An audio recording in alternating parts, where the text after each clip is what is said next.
Alright, so we're going to be fighting the Advocate here. He's kind of a boss type character. He's also one of the characters who can give you source. We already got the source point from him. And if you are going to maximize your XP, you'll also have somebody with Persuasion. Get him to try and reveal who his master is, or who is in charge of the Void. And then you'll have a fight. Anyway, if you maximize XP, he's going to have Vacuum Aura already on at the beginning of the fight. So if you're going to pickpocket him, do it before that, because once he's got that up, it becomes very difficult to pickpocket. So what I'm going to do is I'm going to start off with Thane here, give him his normal buffs before battle, get him ready to go, and then I'm going to just go smack the Advocate. Alright, now I do outspeed the Advocate, 46. If you're trying to outspeed the Advocate, his initiative is 43, so decently high. Now let's see, he has... I mean, technically he starts off with a little bit more physical armor than magic, but since Thane's purposeful attacking is going to be physical, we're going to get him down. Physical first here. And hopefully these sparks can hit one of these guys and kill him to give me Executioner, but if not, not a big deal. Alright, they're all going to one target, so that is good for the sake of Executioner. And maybe it's not quite enough, though. Yeah, it's not going to be enough to kill the dog. So we are going to use Adrenaline then, since we aren't going to be able to proc Executioner there. So do one more normal attack there, and then we're going to knock him down. If you've got a melee unit, like with Thane here, you're going to want to always use Battle Stomp before Battering Ram. Primarily because Battle Stomp has a recharge of 4 turns, and Battering Ram has a recharge of 5 turns. So if you use this one and then this one, like one turn after the other, they'll both recharge at the same turn. It'll take 5 total turns of you not having a knockdown. With this setup, that'll take 4 turns to recharge. Then you use this one after that, and then you'll have 3 turns of no knockdown instead of 5. So it's better to use this one first. Alright, now I'm not going with the overpowered Bloodstorm Necro build, at least not yet. I might later with Sebille. So right now she doesn't have Bloodstorm and Polymorph source skills, Skin Graft and Apotheosis. So what we're going to do with her is we're actually going to focus on the Hydro skills a little bit. Let's see, those guys are much more magic armor based, so we are going to freeze that guy because he's up next, or we'll just kill him, that works as well. And then I want to get 1 action point, move down there, and we can knock down the one with no physical armor. And then hopefully just deal... I'm already going to be able to break that one because we have a very low level axe for the sake of freezing. Now let's see, where is this guy? Bassetan the Wishmaster is up next. He's got 300 magic armor. Oh yeah, we break through that easy. We're actually not going to use the source skill though. We're just going to use a normal type of attack. And then just make sure to get him with rain there. That'll stun him, take him out for the turn. Alright, so once Ifan's up, we got her already knocked down. This guy we could knock down with 1 arrow, I believe. And then we've got this guy who is going to take 2 magic arrows to crowd control. So, first things first. Well, I guess it doesn't really matter because there's none of us going in between. So we're going to hit this guy with a water arrow, make him wet, lower the resistance. Perfect, that got rid of all his magic armor. And then shocking arrow will stun him, take him out. Notice I have quite a few charming. I don't like using the charming arrowheads unless I absolutely have to. I feel like they're a little bit unfair, make the game too easy. Alright, so we locked down everybody that turn. Now everybody has... Oh, Peace of Mind wore off. That's why he outsped me. Okay, that makes sense. Alright, so... that's a little unfortunate. Now I could risk just being like, hey, maybe the Advocate's in range for this, but Bassetan over here is going to get a turn if I do that. Unfortunately, it looks like he's going to get a turn regardless, but you know what? That might stun him. It might just shock him. But a terror grenade over here will make sure he doesn't bother us at all. So I'm going to use that. Again, that's an item I don't normally use very often. Not because those ones I think are overpowered. They're just very situational when they're good and when they're not good. I would prefer to just hard lock them down. Alright, so we can knock them both down. Is there anything else we can do for only those 2 AP here? You know what? If I use that, that'll probably hit the Advocate and make him not invisible. Or wait, he was already not invisible. Maybe, I don't know, I missed that. I thought he was still invisible, but then when I used it, he was there before the animation finished, so I'm not sure. Alright, and actually, since the Advocate got physical armor down, we'll also hit him with that.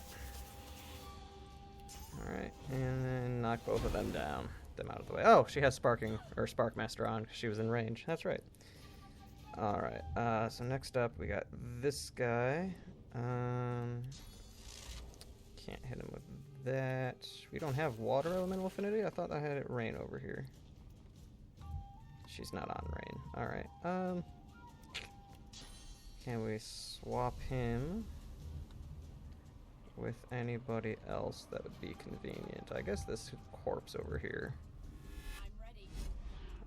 Fane's Sparkmaster is gone, so that might not work the way I wanted it to.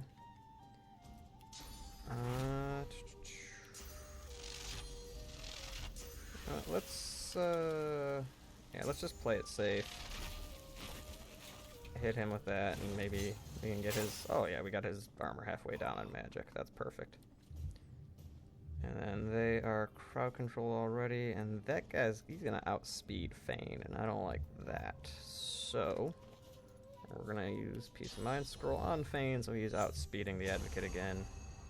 And then we're just going to encourage to boost everybody else up. That's the post-adrenaline turn right there. Alright, so we do have Master of Sparks back up. Let's see, if I use that, I'm just going to be banking on the fact that using Flurry will spark 3 times into him and kill him. If it doesn't, Advocate's going to get a turn here. That did not kill. He has 42. That was so close. If he had died, I would have triggered Executioner. Fane would have gotten 2 more action points, but not a big deal. Alright, so Sabeel does not have, Master of Sparks anymore.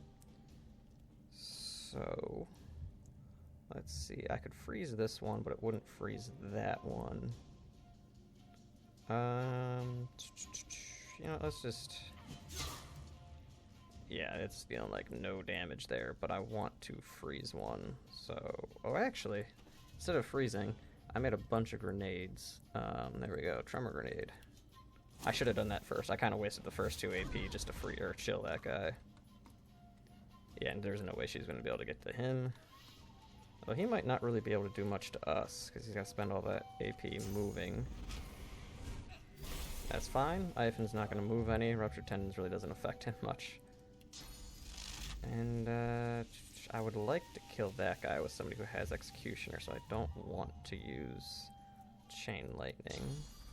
If I do that, we'll stun Bassetan. And then we're just going to get her...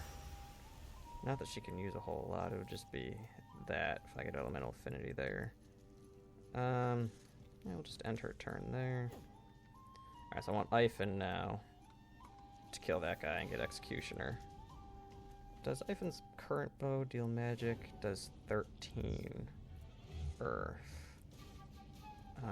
So with all the finesse and everything, will that be enough to kill him? I don't know. Oops, wrong one. But that I know will be enough to kill him. And it probably won't. Yeah, it's not going to be enough to take down the Advocate's armor there. Oh, it tells you right there, 28 to 30 earth damage. So not enough with 1 arrow. Got it. Alright, well, we'll do that. Proc Executioner that way. And that was enough to blind the Advocate, which is nice. So we'll do 2 there to kill the Advocate, and I guess 1 there. Yeah, and then one over there. Into the dark with you. Alright, and now Fane is gonna hop over here. And then Master of Sparks should get a kill there. Nice. And then knock him down. And then Sabile's up next. We'll hasten her. Alright. Can she reach? No, she cannot reach. I guess she can just kill this guy then. That shouldn't be too difficult. There we go. And then we've got just Bassetan here to finish up. I don't want to waste source on that, so there we go. And that should do it. And that is the Advocate defeated. And again, I try to level up beyond the level of whatever encounter I'm facing. So I'm currently at 16. So I do have quite a bit of level 16 gear, because 16 is when they bump up to that divine class of gear. So pretty leveled up for this fight, pretty geared up as well. And if you're below 16, you can still do this one. I mean, I barely got, I don't know if I got, I got hit with the ruptured tendons and knifing, but I don't think I really got hit much other than that. So you could be probably level 14 and do alright with this. I wouldn't try this fight below level 14 though. You'll probably get, if not killed, like a total party kill, you'll have issues with it if you do this before 14. Alright, I'll see you guys for the next combat.